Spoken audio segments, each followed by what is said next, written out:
우리는 끊임없이 개혁해야 됩니다. 개혁이란 말은 뭘 뜯어 고치는 게 아니고요. 또 뭘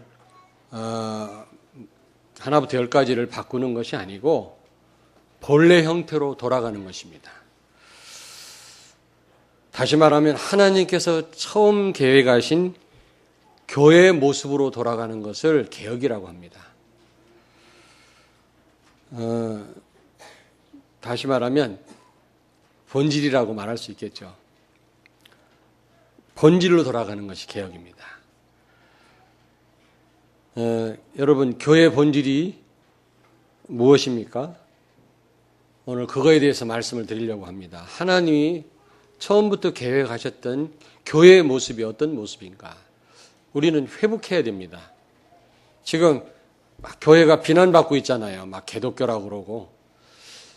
문제가 터질 때마다 교회가 꼭 개입이 되고 관련이 되더라고요. 그리스도인들이 얼마나 부끄러운지 모르겠어요.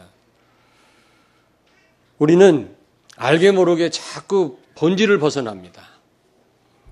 그래서 그 누구도 예외 없이 끊임없이 개혁해야 됩니다.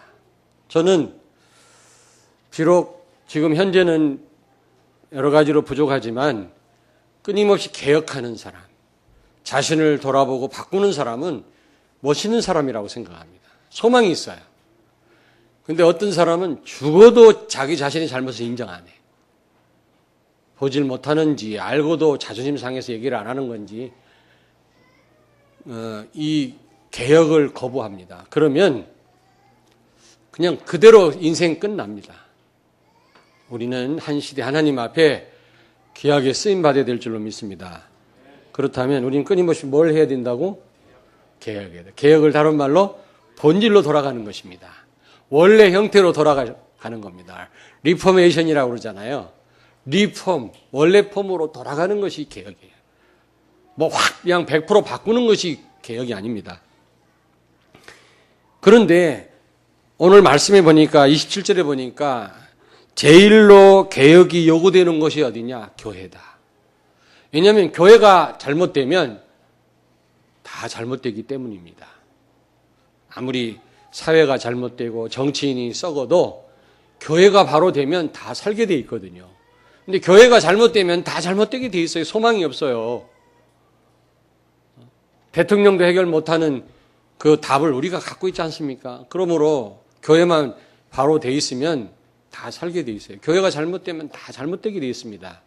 그러므로 오늘 여기 말씀해 보니까 이스라엘을 하나님이 멸망시켰던 것처럼 유다도 멸망시키겠다 말씀합니다. 그 무슨 말입니까? 솔로몬 이후로 이스라엘 나라가 둘로 나뉘어졌잖아요. 북쪽 이스라엘, 남쪽 유다로 나뉘어졌는데 북쪽 이스라엘은 하나님이 인정하지 않는 나라입니다. 흑암이 통치하는 나라입니다. 그러므로 구테타의 연속입니다. 왕조가 계속 바뀌어요. 피 흘림의 역사입니다. 그러나 남쪽 유다는 다윗의 한 혈통으로 왕위가 계승됩니다. 하나님이 다스리는 그 유다 왕국에는 샬롬 평강이 있었습니다. 그런데 이 유다까지도 하나님이 멸망시키겠다고 말씀해요. 뭐 하지 않으면? 개혁하지 않으면. 그래서 우리는 사회를 뭐라고 탓할 일이 아니라 교회부터 개혁돼야 되고 또 다른 사람 뭐라 할 게 아니라 우리 성도부터 개혁돼야 되고 또 다른 사람을 지적할 게 아니라 나부터 개혁돼야 될 줄로 믿습니다. 그러면 하나님은 틀림없이 우리를 통해서 역사하시게 돼 있어요. 오늘 이 히스기야의 그 손자 므낫세의 아들 이 요시야가 종교 개혁을 단행한 겁니다. 그래서 요시야가 사는 날 동안 재앙을 보지 않았다 그랬거든요. 그러나 결국 유다는 망했어요. 왜요? 히스기야의 아들 므낫세가 워낙 잘못을 많이 했어요. 이 요시야의 왕의 그 아버지 므낫세가 너무 악한 일을 많이 해가지고 하나님이 네가 아무리 개혁을 해도 이제 내가 이 유다를 내가 구원하지 않겠다. 멸망시키겠다고 말씀합니다. 그러므로 결론에 가서 말씀드리겠습니다만은 우리가 이 기회를 놓치면 안 돼요. 개혁도요. 시간표를 놓치면 안 된다니까. 아무리 개혁해도 너무 늦게 개혁하면 안 돼요. 그렇지 않습니까? 하나님이 원하시는 시간표 우리가 개혁을 해야 하나님이 우리를 들어 쓰시지. 그 시간표가 지나가 버리면 아무리 몸부림쳐도 안 되게 돼 있습니다. 그래서 오늘 이 요시야 임금의 종교개혁이라고 하는 이 말씀을 통해서 우리 자신들을 점검하고 이제 개혁이 여러분 개인과 우리 성도들과 우리 교회에 일어나게 되길 주의 이름으로 축원합니다. 자, 이 요시야 임금이 종교개혁을 단행했는데 사실 종교만 개혁되면 삶도 개혁되고 다 개혁되게 되어 있거든요. 중요한 게 종교개혁입니다. 사실은 요시야 임금이 다른 개혁을 한 게 아니라 종교개혁을 단행했거든요. 그때 구석구석이 다 회복된 것입니다. 그러면 구체적으로 종교를 개혁한다는 말이 무슨 말이냐? 첫째, 언약을 회복하는 것입니다. 하나님의 말씀을 회복하는 것입니다. 므낫세가요, 그의 아버지 므낫세가 성전 안에다가 모든 각종 우상을 다 들여놓고 우상을 섬긴 거 있죠. 그리고 우상 섬기는 제사장들을 시켜가지고 끊임없이 우상 앞에 절하게 하고 제사 드리게 한 겁니다. 심지어는 아세라 목상 있죠. 여신상을 구석구석에 세워놓고 거기에 남창들이 있었다 그랬어요. 남창들이. 여자를 창녀라고 그러고 남자를 남창이라고 그러잖아요. 이것들이 음란한 짓을 서슴지 않고 했습니다. 하여튼 모든 우상이랑 우상은 성전 안에 다 갖고 들어왔어요. 근데 그의 아들 요시야가 하나님의 감동을 받고 성전을 수리하기 시작했죠. 대청소가 시작이 됐는데 성전을 수리하다 보니까 어떤 책을 하나 발견했는데 그게 바로 율법책이라 하나님의 말씀이라. 이거를 실기야라고 하는 대제사장이 사반이라고 하는 그 서기관에게 넘겨준 걸 요시야 임금 앞에 와서 그걸 읽어준 겁니다. 왕이시여, 이거 내가 hil기야 대제사장한테 받은 건데 성전에서 발견했답니다. 그러니까 왕이 한번 읽어봐라. 그걸 쭉 읽는데 왕이 어떻게 했다고 그랬습니까? 여기 22장 11절을 같이 읽습니다. 22장 11절. 22장 11절 같이 읽겠습니다. 왕이 율법책의 말을 듣자 곧 그의 옷을 찢으니라. 말씀을 듣고 은혜가 되기도 하고 막 너무 가슴이 아픈 거예요. 그의 조상들이 너무 하나님 앞에 잘못됐음을 알게 된 겁니다. 여러분, 말씀 들어야 우리가 잘못을 깨달을 수 있거든요. 우리는 말씀을 듣고 힘도 얻고 위로도 받아야 되지만 우리가 이런 진정한 우리가 회개가 있어야 됩니다. 우리에게. 귀에 듣기에 좋은 말만 우리는 늘 그걸 원하는데 우리는 듣기에도 싫지만 우리가 듣기 싫지만 그러나 우리는 하나님의 말씀을 듣고 회개할 줄도 알아야 되거든요. 이 요시야 왕이 막 회개하면서 백성들한테 읽어주고 본인이 또 막 읽어주라고 그러고 말씀을 증거하도록 막 시킨 겁니다. 다시 말하면 언약이 회복된 겁니다. 여러분, 제일 중요한 게 말씀 회복하는 거거든요. 우리가 아무리 삶을 바르게 우리가 할지라도 그건 진정한 개혁이 아니에요. 하나님의 말씀을 회복해야 되는 겁니다. 아멘. 아모스서 8장 11절에 보니까 물이 없어서 기갈이 아니고 먹을 음식이 없어서 기근이 아니라 하나님의 말씀이 없어서 기근이요 기갈이라고 그랬거든요. 오늘날 없는 게 없지 않습니까? 얼마나 살 빼려고 막 그냥 공을 들이고 땀을 뺍니까? 너무나 많이 잡숴가지고요. 그런 시대라고. 먹을 게 없습니까? 그러나 많은 사람들은 지금 방황하고 있거든요. 신음하고 있거든요. 왜요? 하나님의 말씀이 없기 때문에. 말씀을 듣고 싶어도 제대로 말해주는 사람이 없기 때문에 방황하고 있단 말이에요. 사무엘상 3장 1절에 보니까 엘리 시대에 하나님의 말씀이 희귀하여 응답을 못 받았다고 그랬거든요. 하나님의 이상을 못 받았다고 그랬거든요. 그렇지요. 말씀이 없으니 어떻게 하나님의 축복을 받고 인도를 받습니까, 여러분? 교회는 많지만 복음적인 메시지가 없기 때문에 성도들이 헤매고 있단 말이에요.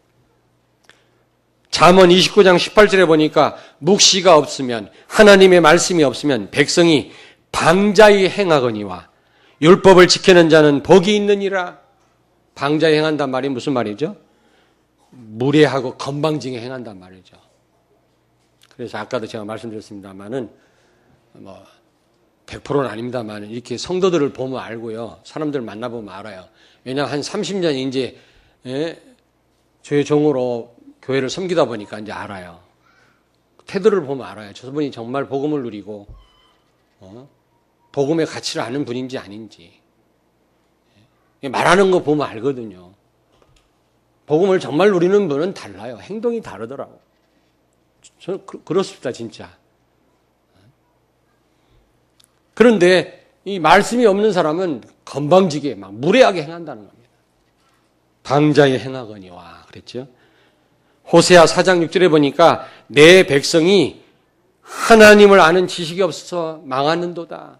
하나님을 아는 지식이 뭡니까? 말씀이 없어서 망했다고 탄식합니다. 호세아 선지자가. 요한복음 1장 1절에 보니까 말씀이 곧 하나님이라고 했어요. 여러분이 말씀을 어떻게 받습니까? 여러분이 말씀을 대수롭지 않게 받습니까? 그 인생은 대수롭지 않은 인생이 될 것입니다. 말씀을 농담으로 여겼던 그 롯의 사위들은 다 죽임당해서 소돔 고모라 멸망당할 때. 여러분 말씀에 집중하시기 바랍니다.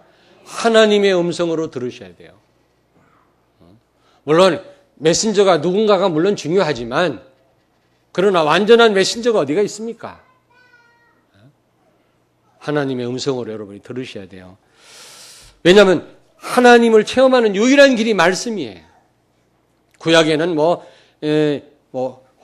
하나님이 환상으로 나타나시기도 하고 꿈으로 나타나시기도 하고 우림과 둠빔으로 말씀하시기도 했지만 지금은 그런 방법을 안 써요. 왜냐? 성경 66권이 다 기록됐기 때문에. 오직 성경을 통해서만 우리를 인도하고 계십니다. 그러므로 하나님 말씀이 다예요.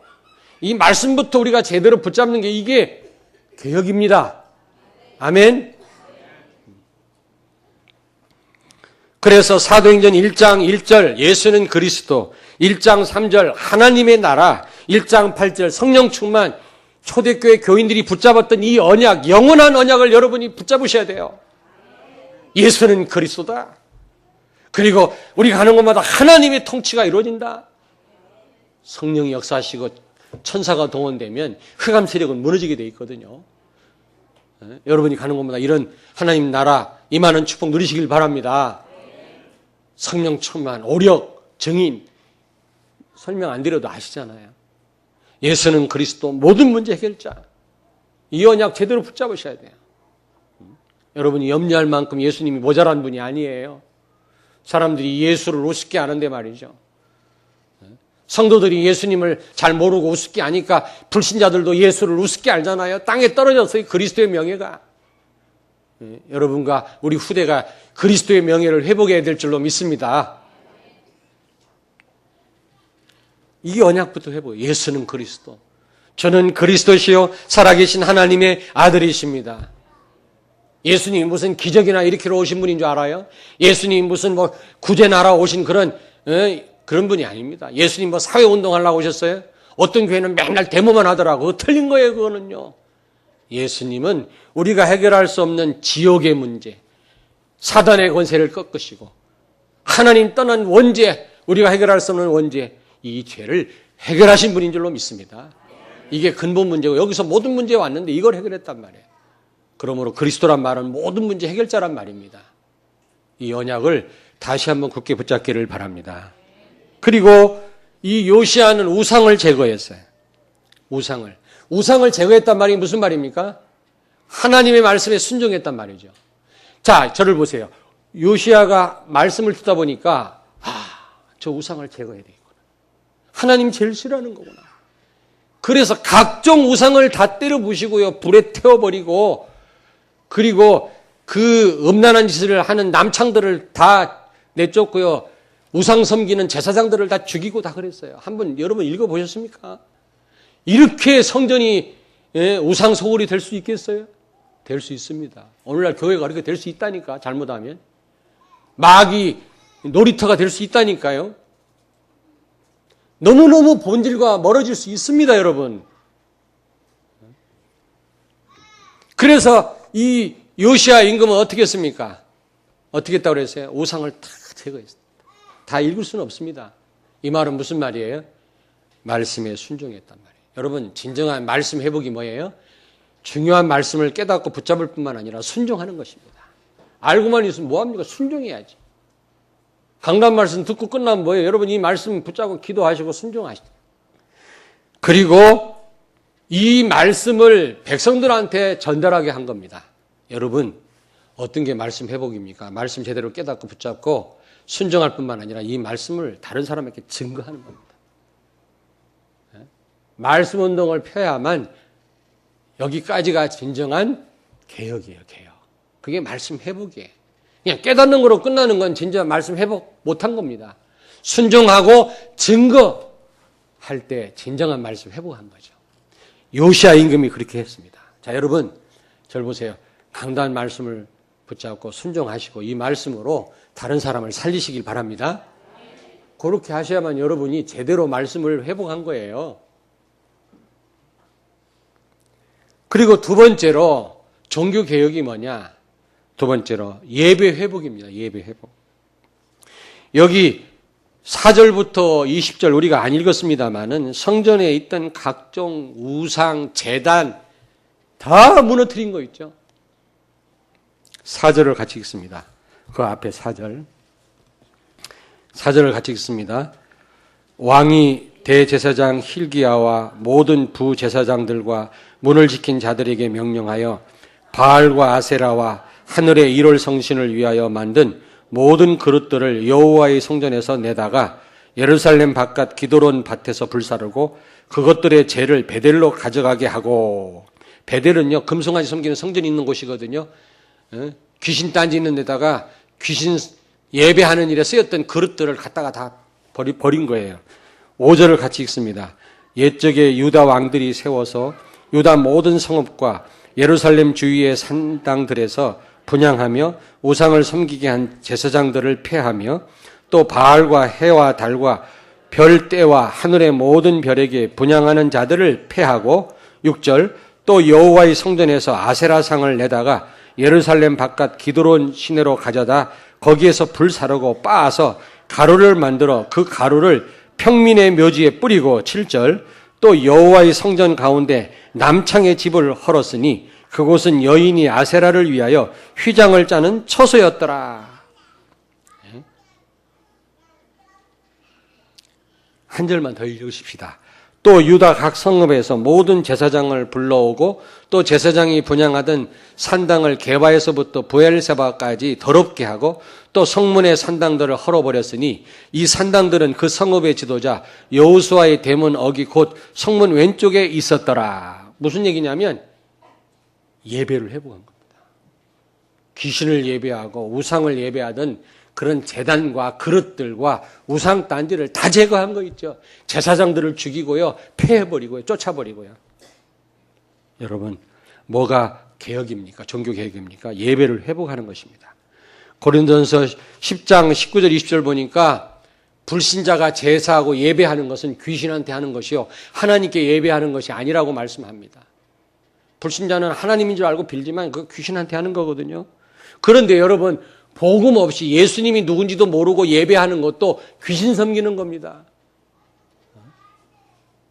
교회와 앉았지만 복음 모르고 예배하는 거 그거 종교 생활이라고 그래요. 귀신 섬기는 겁니다. 똑같은 수준이에요. 그게요. 불신자 귀신 섬기는 사람하고. 시편 16편 4절에 보니까 우상에게 예배하고 예물을 드리는 자는 괴로움을 더할 것이다 그랬어요. 여러분이 불상 앞에 제사 드리지는 않지만 여러분 기준대로 여러분 생각대로 사는 거 이게 우상 섬기는 거예요. 돈을 의지하는 거 그거 우상 섬기는 거라니까. 우리가 무슨 성모 마리아상 앞에 절은 안 하지만 나를 의지하잖아 하나님보다. 그게 우상이라니까. 그러면 괴로움을 더할 것이다 그랬어요. 여러분, 이스라엘 백성들이 애굽에서 나올 때 10가지 재앙이 하나님 내리셨잖아요. 9가지 재앙이 뭡니까? 애굽 사람들이 섬기던 우상을 가지고 재앙을 내린 겁니다. 나일강, 나일강물, 파리, 메뚜기, 또 개구리, 이게 전부 애굽 사람들이 섬기는 신이었거든요. 우상이었거든요. 이걸 가지고 애굽 사람들을 하나님이 징계하신 겁니다. 왜 하필이면 애굽 사람들이 섬기는 우상을 가지고 재앙을 내리셨을까요? 우상을 섬기면, 우상을 예배하면 괴로움만 더할 것이라는 것을 가르쳐 주기 위함입니다. 애굽 사람들이 섬기던 우상이 결정적인 순간에 도움이 못 됐잖아요. 오히려 그들을 괴롭게 했잖아요. 여러분이 그리스도 말고 다른 거 의지하면 언젠가는 그것이 발목 잡아요. 여러분을 괴롭게 할 뿐이에요. 도움이 안 된다니까. 사람도 사랑 대상이지 의지 대상이 아니에요. 사람이요. 여러분이 사람을 의지하면 언젠가는 화근으로 돌아와요. 틀림없어요. 사랑의 대상입니다. 마태복음 4장 9절에 보니까 예수님을 시험하던 마귀가 자기한테 절하라는 겁니다. 자기를 경배하라는 겁니다. 이게 마귀의 최고의 전략이에요. 천하 만국 영광을 보여주면서 다 줄 테니까 나한테 절하라는 거예요. 예수님이 그걸 거부했죠. 말씀으로. 출애굽기 20장 4절 5절 우상을 섬기는 자는 3, 4대가 망하리라 분명히 말씀했습니다. 예배는 우리가 응답받든 못 받든 하나님 보실 때 최고의 행위인 줄로 믿습니다. 여러분이 와서 은혜 받을 수도 있고 은혜 못 받고 갈 때도 있어요. 그러나 그건 여러분 사정이고요. 하나님 보실 때 최고의 가치 있는 행위인 줄로 믿습니다. 하나님 여러분 제일 기뻐할 줄로 믿습니다. 틀림없어요. 어떤 분이 후도암으로 돌아가셨잖아요. 근데 후도암으로 앓고 있을 때 제가 그 집에 가서 우리 사모하고 같이 가고 예수 믿으라고 그랬더니 막 소리 지르고 욕하고 그러더라고. 직접 욕을 못하고 기독교인 욕을 해. 나한테 하는 욕이지. 그러니까 몇 번 갔다가 오니까 우리 집사람이 이제 그만 갑시다. 맨날 욕하는데 뭐 가서 계속 그러냐고 한두 번이면 됐죠. 그래서 근데 제가 악착같이 갔어. 가서 예수 믿으라고 그랬더니 또 욕하고 노인네가 막 그러더라. 그런데 어느 날 병원에서 전화가 왔어요. 목이 막혀가지고 호흡을 못해. 여기를 샥션이라고 해요. 여기를 뚫잖아요. 호흡하려고. 이거를 뚫으러 병원으로 갔는데 거기서 나를 찾는 거예요. 그 목사님 오시라고 그래라. 연락이 왔어요. 제가 달려갔어요. 우리 집사람하고. 갔더니 목을 뚫어가지고 여기다가 뭐 관을 이렇게 호스를 여기다 꼽았더라. 왜 나를 불렀나 했더니 예수 영접하고 싶대. 예수. 근데 이걸 막아야 소리를 내요. 이걸 이 구멍을 안 막으면 소리가 새나가. 막고 나 예수 믿고 싶다고. 그렇게 욕하던 양반이. 그래서 제가 복음 전했어요. 예수 영접하는데 같이 고백을 할 수가 있나? 그래서 노트 한 권 갖고 오라. 노트에서 쓰라고 그랬어요. 내가 부르는 대로. 주님 나는 죄인입니다. 나를 위해 십자가에 죽으시고. 쭉 쓰라고 그랬어요. 다 쓴 다음에 자식들한테 주고 이거 갑으로 남기라고 그랬어요. 그리고 그분이 집으로 돌아왔어요. 그래서 제가 그 다음에 이제 또 신방을 가죠. 이제 위로하려고. 하나님 자녀가 됐으니까. 참 놀라운 일이에요. 가니까 그분이 뭐라는지 아세요? 이걸 막고 바람소리를 내면서 목사님 오시지 마세요. 바쁘신데 목사님 필요한 다른 사람한테 가세요. 그러면서 하는 말이 나 너무 행복해요. 아니 예수 영접한 지 얼마 안 된 분이 내 안에 하나님 계세요. 나 혼자가 아닌데요. 집에서. 그러면서 하는 말이 있어요. 자 이렇게 창가를 보니까 교회가 보이더라고. 나 교회 가고 싶어요. 교회 좀 한번 나가보고 싶어요. 근데 몸이 말을 안 듣네요. 여러분은 교회 그냥 쉽게 오니까 당연한 줄 아세요. 못 올 수 없는 그런 환경이 올 수도 있다는 사실 기억해요. 하나님께 예배하는 것이 얼마나 큰 축복인지 여러분 모르시죠? 예배를 회복해야 돼요. 주일 1부, 2부 오후 예배 전부 교회가 정한 예배예요. 수요 예배도 예배입니다. 기도회가 아닙니다. 이 예배는 우리가 선택사항이 아니에요, 여러분. 여러분 아무리 바빠도 여러분 중요한 일은 다 하시잖아요. 정말 예배가 중요하다면 왜 시간을 못 냅니까, 여러분? 그렇지 않습니까? 없다 돈이 없다 하는 분들도 필요할 땐 다 쓰더라고 보니까. 핑계라고 생각합니다. 예배 회복하시기 바랍니다. 이사야 44장 9절에 우상 앞에 예배하는 자는 수치를 당하리라. 그러므로 로마서 12장 1절에 보니까 너희 몸을 하나님이 기뻐하시는 거룩한 산 제물로 드려라 그랬어요. 이게 무슨 말입니까? 주일날 공예배, 교회가 정한 공예배는 물론이거니와 우리 평상시 삶이 예배의 삶이라는 겁니다, 여러분. 아니, 주일날만 나가서 예배 드리면 되지. 아니에요. 하나님이 기뻐하시지 않습니다. 평상시 여러분 삶이 예배가 돼야 돼요. 산 제물이 돼야 돼요. 그러다가 주일날 와서 예배 드릴 때 하나님은 기뻐하시는 것입니다. 그 예배를 받으시는 것입니다. 아멘. 예배 성공이 모든 것의 성공이에요, 여러분. 저는 조금 봤어요. 21년 만에 제가 옛날 가르쳤던 청년이 전화가 왔어, 어제. 나 황태현이에요. 누구지? 그 들어본 이름인데 누구지? 그랬더니 20 몇 년 전에 목사님 가르쳤던 제자라는 거예요. 지 마음대로 제자인가? 그러냐? 보니까 생각이 나요. 그래갖고 야, 너 지금 35세쯤 됐나? 그랬더니 결혼했냐? 했더니 안 했대요. 35세쯤 됐는데 아이고 40이 넘었어요. 야, 어떻게 장가도 못 가고 이렇게 있냐? 서울 강남인데요. 그래서 목사님은 지금 뭐 어떻게 되십니까? 그래서 나 내일 모레 60에 했더니 아이고 벌써 그렇게 됐나? 지는 여러분 참 이게요.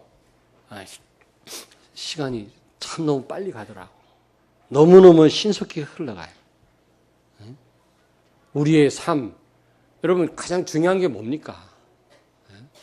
예수 그리스도를 믿는 것이냐, 하나님의 일은 예수 그리스도를 믿는 것, 그 안에 예배도 다 포함되는 거예요. 이것처럼 중요한 게 없습니다. 하나님은 반드시 여러분, 그래서 제가 어제 전화 받으면서 세월이 벌써 이렇게 많이 지나갔구나. 나는 늘 청춘인데, 그죠? 맞죠? 아니라지 또. 늘 청춘인데 그게 아닌가 봐요. 그게 아닌가 봐요.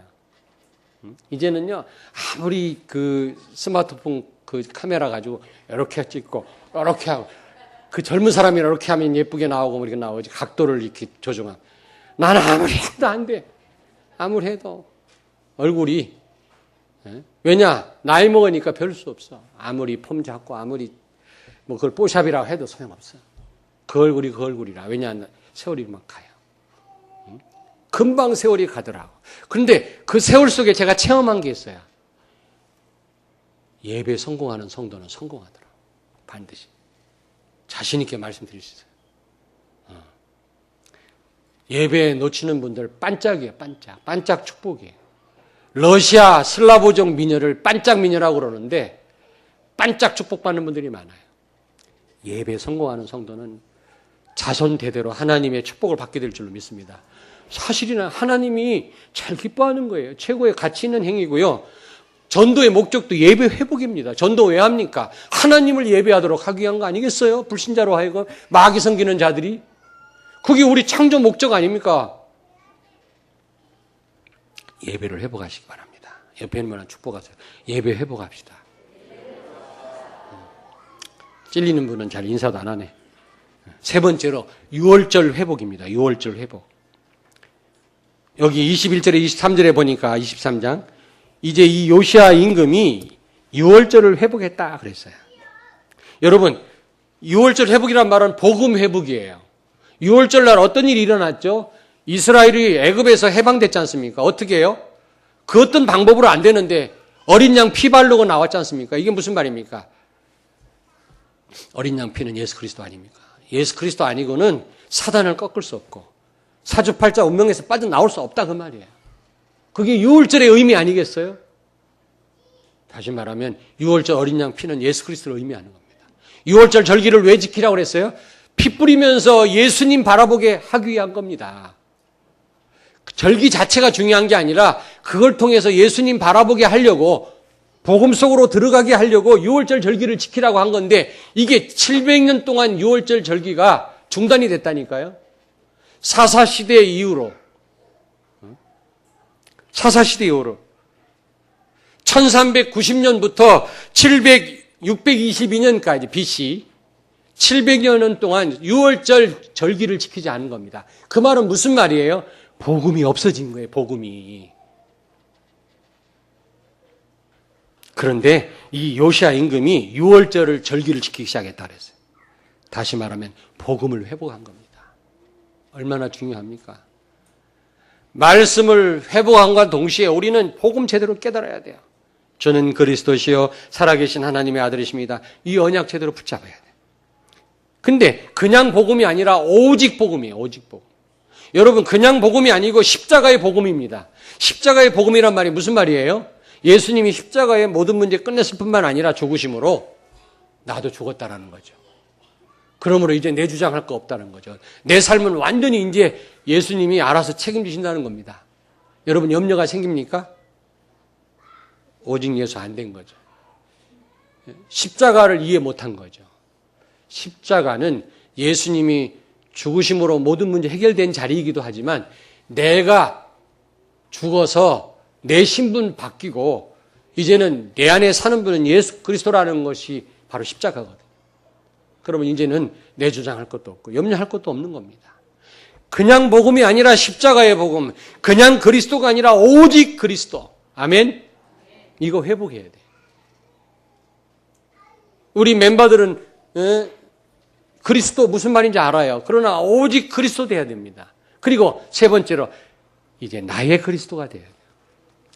내 것으로 체험해야지. 아무리 다른 사람이 그리스도 하면 뭐합니까? 나에게도 그리스도가 돼야지. 그렇지요? 그리고 네 번째로 복음을 강조해야 돼. 복음을. 그래서 저는 계속 복음을 강조하는 겁니다. 복음을 강조하는 겁니다. 빌립보서 3장 1절에 바울이 뭐라고 얘기했습니까? 내가 같은 말을 쓰는 것이 너희에게 안전하고 나에게는 수고로움이 덜한다 그랬어요.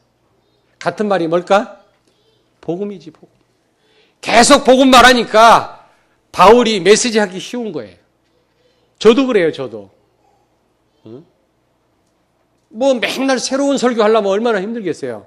근데 옛날엔 그렇게 했다고. 근데 복음 깨닫고 보니까 전부 복음으로 보여요. 복음만 설명하는 거예요. 얼마나 쉬운지 몰라요. 그렇다고 제가 설교 준비 안 하냐? 그거 아니에요. 참외를 먹으면서도 저는 설교 생각합니다. 뭐가 떠오르면 가서 쓰고 와서 또 하고. 어떤 면에서 우리 애들이 볼 때는 아이고 아빠가 설교 준비하나? 그렇게 생각할 때도 있어요. 그런데 그렇지 않습니다. 물론 책상머리에 앉아서 기도하면서 준비하는 경우도 있지만 뭐 참외 먹으면서도 토요일 날은 온통 메시지가 있습니다. 그래서 오늘 이런 메시지를 전달하는 거죠. 근데 옛날같이 어렵지는 않더라고. 옛날에는 막 책을 60권씩 봐야 되고 막 다른 목사님 설교 뺏기고 막 고상한 어휘를 사용하고 저는 얼마나 무식한 어휘를 사용합니까? 고상한 어휘를 사용하고 아마 여기 굉장한 엘리트들 많이 와 계신데 제 메시지가 굉장히 막 무식하게 들릴지도 몰라요. 물론 고급 단어를 쓰면 좋지만 저는 복음 말해야 되겠다. 복음 말하다가 죽어야 되겠다. 아주 결단한 사람이에요. 19년 전에 저는. 20년 전에. 복음 말하는 겁니다. 바울도 복음만 말했어요. 그러니까 바울 자신에게 굉장히 쉽고요. 성도들에게는 안전하니라 그랬단 말이에요. 복음 강조하면 복음 각인이 돼요. 각인돼야만 중요한 일을 만났을 때 각인된 것이 나와요. 아멘? 각인됐을 때 비로소 하나님의 진정한 역사가 시작되는 줄 믿으시기 바랍니다. 그러므로 저는 여러분에게 계속 복음을 강조하는 거예요. 이게 복음을 회복하는 거예요.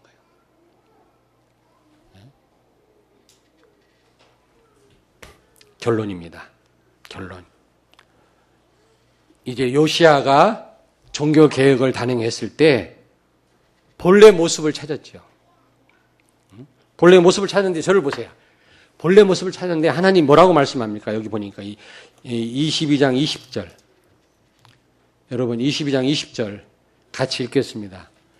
그러므로 보라, 내가 너로 너의 조상들에게 돌아가서 평안히 묘실로 들어가게 하리니 내가 이곳에 내리는 모든 재앙을 내 눈에 보지 못하리라 하셨느니라 하니 사자들이 왕에게 보고하니라.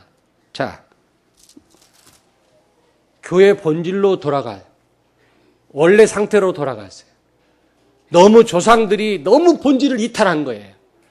하나님이 의도했던 그 모습에서 벗어난 거예요. 벗어나도 한참 벗어났어요. 성전 안에다 모든 우상단지를 다 갖다 놓은 거예요. 이걸 다 치워버리고 종교개혁을 단행하니까 본질이 돌아왔잖아요. 본래 모습으로 돌아온 겁니다. 그랬더니 뭐라고 말씀합니까? 하나님 뭐라고 말씀해요? 네가 살아 생전에는 재앙을 보지 아니하리라. 그러나 유다는 멸망당했어요. 얼마 안 있다가. 왜요? 그의 아버지 므낫세가 하도 못된 짓을 너무 지나치게 해가지고 하나님의 마음을 돌이키기에는 이미 시간표가 늦었어. 그러므로 결론 두 번째, 시간표를 놓치지 마라. 뒤로 미루지 마세요, 여러분. 여러분 뒤로 미루지 말라고요. 아유, 이제 조금 더 있다 잘해야지. 아이고, 지금은 내가 예배를 놓치지만, 아이고, 이제 조금, 사업 조금 되는 거 되면 그때 해야지. 천만의 말씀. 미래는 여러분의 시간이 아니에요. 한치 앞도 내다보지 못하는 우리 인생이 어떻게 먼 미래까지 장담할 수 있습니까, 여러분? 지금이라고 하는 시간밖에 여러분의 시간이 없어요. 지금 우리는 개혁해야 돼요. 지금 바꿔야 돼요. 본질로 돌아가야 돼요. 너무 늦어버리면 이제는 돌이킬 수가 없어요. 하나님 말씀하잖아요. 이미 이제는 남쪽 유다가 이제는 늦었다. 이제 하나님이 멸망시키기로 계획하셨어요. 그래서 BC 586년에 바벨론 군대에게 멸망당했어요.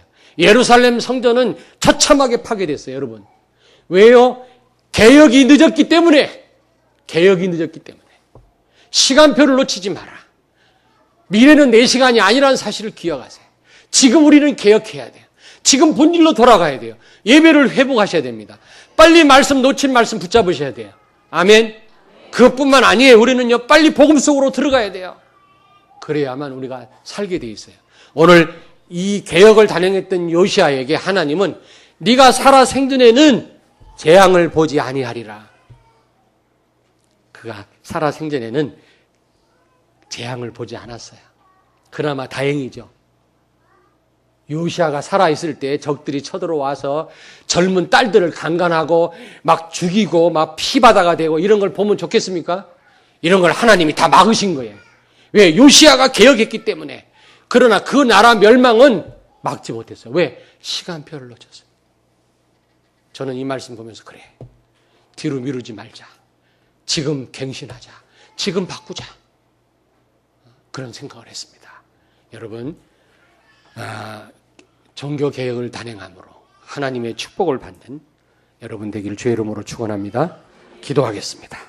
하나님, 종교가 개혁되고 교회가 개혁되고 성도가 개혁되고 다른 사람이 아니라 나부터 개혁되어져서 이웃과 민족과 세계 살리게 하시고 이 땅의 재앙을 막는 저희들 되게 해 주시옵소서.